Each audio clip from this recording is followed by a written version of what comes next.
আজকে যিনি আমাদেরকে বড়কে কেমন করে সম্মান দিতে হয় সে প্রশিক্ষণ আমার ভাই সাইফুল আজম বাবার আজহারি সাহেব ধারাবাহিকভাবে দিয়েই দিলেন, শুধু মাঠে ময়দানে নয়, আমার এলাকায়ও। আমার ভাই হিসেবে আমি তাকে ধন্যবাদ মোবারকবাদ জানাচ্ছি। আল্লাহ যেন মোস্তফার গোলামের মধ্যে তাকে আরও রুজিয়ত দান করেন। আমার বাবারা ভাইরা, আমার এলাকার থেকে আপনি এসেছিলেন উর্কিচর ঐতিহাসিক জনতা সংঘের উদ্যোগে আজিম উসান 3 দিন ব্যাপী ঈদে মিলাদুন নবী। ওরা বারবার রিকোয়েস্ট করতে লাগলো আপনি থাকবেন না, শুনেছি আমি, যদি থাকেন আমি অনুরোধ করব, ছোট ভাইকে অনুরোধ করতে হয় না, আমার এলাকাবাসীরা এই সামান্য এই বক্তব্যের জন্য আমাকে কত হাজার ফোন হয়েছে। এটা আমার বাবা আপনার বাবা কোনো ভাগ নাই, আপনি সেই সম্মান আমাকে দিয়েছেন, আল্লাহ আপনাকে অফুরন্ত কোটি গুণ বৃদ্ধি করে সম্মান দান করুন। আজকে আমার ছোট ভাই মাঠে ময়দানে মুস্তফার প্রেমের মধ্যে নিবেদিত প্রাণ হয়ে কাজ চালিয়ে যাচ্ছে। আরো 2-4টি মানুষ আমাকে আবেদন নিবেদন করেছেন, ওখানে হাজির আছে পারলে, কারণ শুধু আমরা বাংলাদেশের বাঙালি মায়ের সন্তান, সোনার মায়ের সোনালী সন্তান ধরে রাখলে হবে না। অনেকের ফেটে গেলেও কারো কিছু করার নাই। लाखों कोशिश करे इंसान क्या होता है, आखिर वही होता है जो मंजूर खुदा होता है।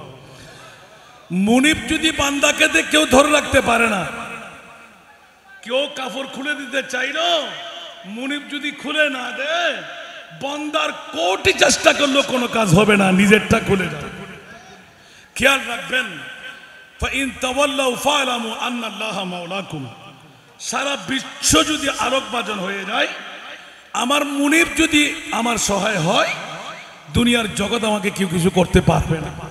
তবে খেয়াল রাখবেন, আল্লাহ যাই করে বান্দার ভালাইয়ের জন্য করে। আপনার দৃষ্টির মধ্যে লেগেছে মনে হয় এই কি হয়ে গেল, না না, মুঠো না, এটা আপনার চিন্তার বাইরে। এতক্ষণ যা সুফিয়ানা বক্তব্য আপনারা শুনে ফেলেছেন, তাত্ত্বিক যে কথাগুলো রিচার্জ করে আমার ভাই উপস্থাপনা এনেছেন, আমলে জিন্দেগি বানাবার তৌফিক দান করুন।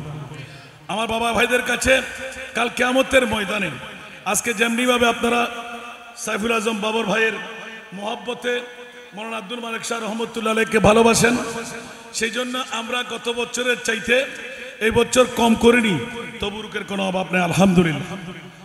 তো বুকে বল থাকলে সরাসরি গিয়ে কথা বলছি,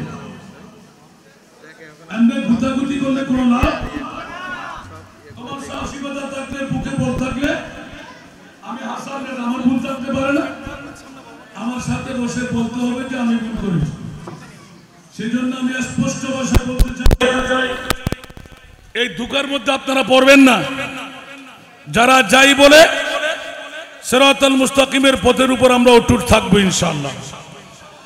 আপনি কোন দলের প্রতীক সেটা আমার চাওয়ার দরকার নাই, কোন পীরের মুরিদান সেটা আমার চাওয়ার দরকার নাই, রাজনৈতিক দল আপনি কোনটি করেন সেটা আমার চাওয়ার প্রয়োজন নাই।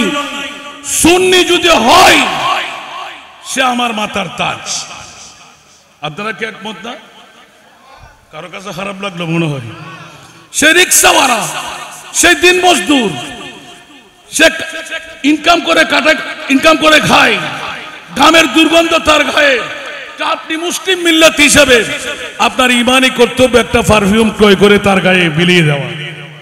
ওয়ালে মালিকা হকুন, আপনার পকেটে আরেকজন মুসলমানের হক আছে, কিসের হক আপনি আদা করলেন? শুধু ধাক্কা দিয়ে গাঁতে ফেলাবেন, সুযোগ পেলে খালি ফিল্ডের মধ্যে গোল করে দেবেন, এটা খেলোয়াড়ের বাহাদুরি না। এই জাতীয় কথা বলাটা উচিত না। আমি বলবো, আমার ভুল হাজারও থাকতে পারে, আমি মানুষ। আপনি বলবেন যে হাসান রেজা আপনার এখানে ভুল হয়েছে, আপনি এখানে একটু আসেন, একটু দেখি আমরা, আল্লাহ কবুল আর মঞ্জুর করুক।